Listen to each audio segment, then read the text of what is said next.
Na septembrovom pléne Európskeho parlamentu sa s najväčším očakávaním tešili európski poslanci na vystúpenie predsedu Európskej komisie José Manuela Barrosu.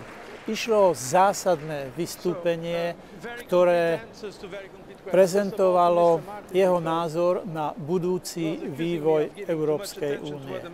Všetci vieme, že ak by mala Európska únia pokračovať tak, ako teraz, že by to bolo zlé, že tie problémy, ktorých sa nahromadilo už dnes veľmi mnoho, by sa iba prehlbovali a pokračovali. Každý súhlasí s tým, že treba niečo robiť. Ale čo konkrétne, to sú na to mnohé názory. Predseda Barrosu narysoval, nakreslil ďalší vývoj, podľa neho by tento mohol tieto problémy riešiť. Hlavná vec spočíva v tom, že podľa jeho názoru by sa spolupráca, súdržnosť na európskej úrovni mala posilňovať. Že by sa mala vytvoriť hospodárska únia, banková únia, fiškálna únia a aj keď to tak nepovedal, aj politická únia, ktoré by potom mohli zabezpečiť pre Európsku úniu tú úlohu, ktorú chceme všetci, aby hrala, aby bola dôstojným hráčom na svetovej scéne.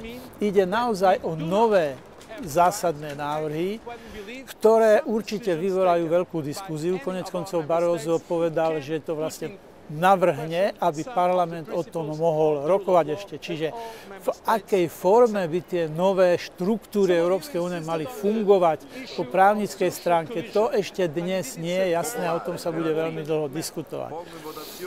Vyvolalo to mnohé spory, mnohé názory, ale myslím si, že v tejto diskusii už by každý mal zaujať jasné stanovisko.